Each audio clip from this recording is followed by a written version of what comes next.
Welcome back to What the Flick. I'm Matt, that's Christy, that's Alonso. There is a married couple that is in the movies, in theaters this weekend.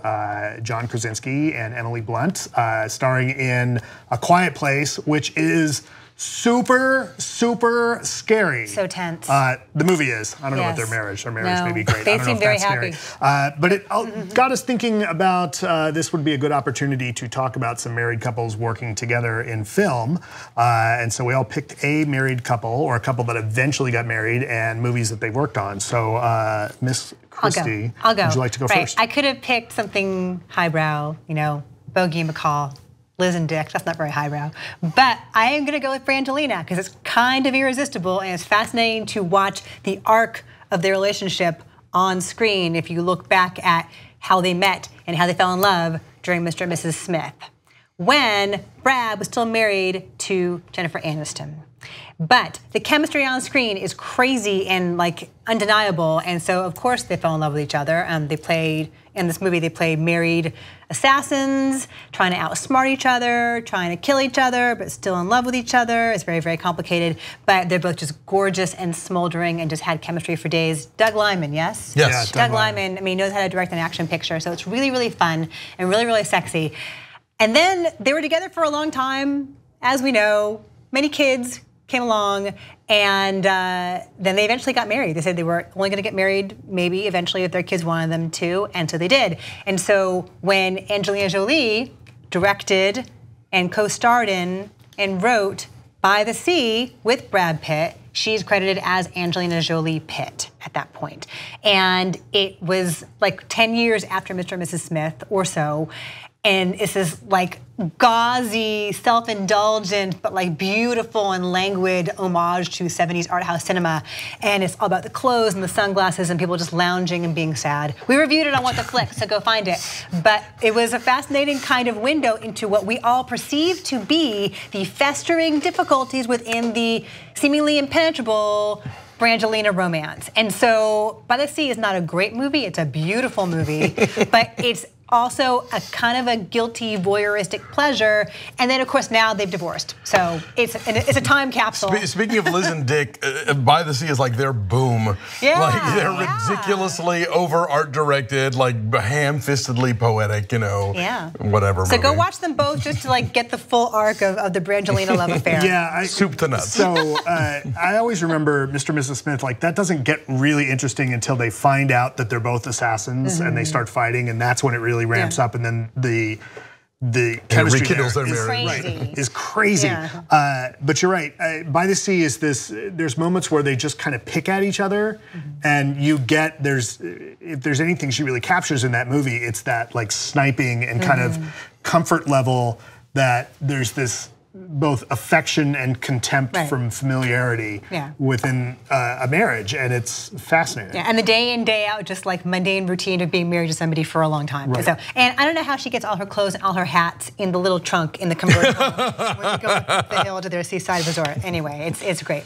All right, so the magic of movies. Right, so Alonso, what did you pick? Well, you know, since John Krasinski not only co-stars with Emily Blunt in A Quiet Place, but is also director, it got me thinking about directors and you know, directing their spouses, and I thought about, you know, there's like you know, why am I blanking now? Anyway, there's the never mind. I'm not going to talk about who that person was. Anyway, I'm going to move on to Paul Newman directing Joanne Woodward in The Glass Menagerie, one of my favorite adaptations. Were you going to go with Cassavetes and Gina Rollins? No. I was thinking about the guy who made Beauty and the Beast, the French Jean Marais and Jean. Anyway, those guys. Mrs. Murray. Well, Mr. actually, that's the point. They were boyfriends. Anyway, but Newman directing Joanne Woodward. They worked together a lot, both on camera and with him directing her. And the late '80s adaptation of Glass Menagerie, I think, is gorgeous. Her interpretation of Amanda Wingfield is amazing. The whole cast is great. John Malkovich is in it, and Karen Allen and David Naughton. And shockingly not available on DVD, and I don't know why, what legal hoops it is caught in, but if you get the chance, if it's, I don't know if it's streaming on YouTube or something, but if you get a chance to see The Glass Menagerie, it's really great. I think it's the best film that Newman made as a director, and he made quite a few.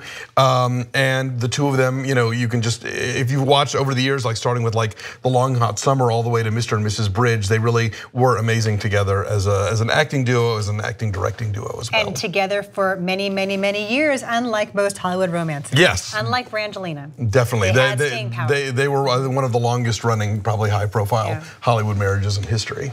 The one I'm going to pick was not a particularly long running, although it was 6 or 7 years that Kenneth Branagh and Emma Thompson were married. And amongst the movies that he directed that she starred in was his adaptation of Much Ado About Nothing. Powerhouse cast. Denzel Washington is in this. Keanu Reeves. Keanu Reeves. This is the movie that.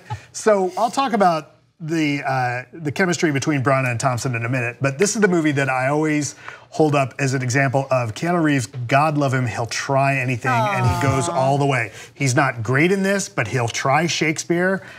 He's good in Dangerous Liaisons. Right, he tries it. Try that. He's not a bad villain here. He's not a bad villain here. I think he's a little bit miscast, but Kenneth Branagh and Emma Thompson have great chemistry here. This is also Kate Beckinsale's film debut. Wow. She looks all of like 14 years old in this movie, practically. The ingenue. Right. This is the story of Benedict and Beatrice and their friends kind of maneuver to tell them that the other one loves the other one, but that would be the only reason that Benedict might be interested in Beatrice or Beatrice might be interested in Benedict. It's typical kind of Shakespearean rom-com shenanigans of misdirection and kind of assumed or unassuming things.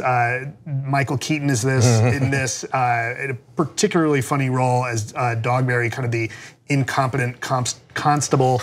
This is a fun movie, and there's a couple others that Branagh and Thompson did together until Kenneth Branagh cast Helena Bonham Carter in Mary Shelley's Frankenstein, and that was the end of all that. she wrote. That was his Brangelina. So anyway, but that's this is a fun one. Also, Dead Again is another one that they worked on together, which is really kind of film noir, lurid fun. It's super silly. I can't defend it, but I have a soft spot for Peter's Friends. Yeah, Peter's Friends is fun too. And Derek Jacobi in Dead Again is totally chewing the scenery. But anyway, those are our picks. But Jean Cocteau is the name I couldn't remember. Jean Cocteau and Jean Marais. The other one to see, again this week, and we'll talk about it later in the week. But definitely go see A Quiet Place, because oh my God! And don't get popcorn. Amazing. Don't get popcorn. We'll talk about this. Don't eat anything. Don't drink anything. Just be silent in your seat. It's tense.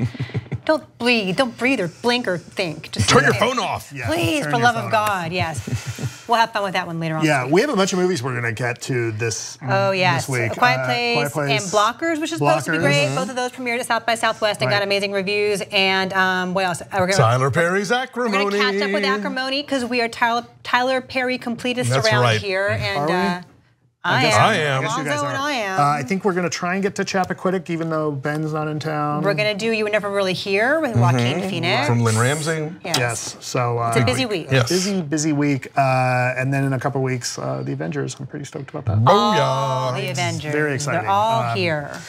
Yeah, Kenneth Branagh directed a Thor movie, right? There I am, bringing it all back. All circles around. Everybody gets one. Everybody gets one. All right, so that's it for this week. Thank you for joining us. We'll be back, I'm sorry, not this week. That's just it for today. We'll be back later in the week talking about wrestlers in movies, right? Because Blockers is in theaters, so we're going to talk about some wrestlers. John Cena can act. He actually can. Underappreciated comic He's funny. timing. He's funny. So thank you for joining us, and we'll be back later in the week.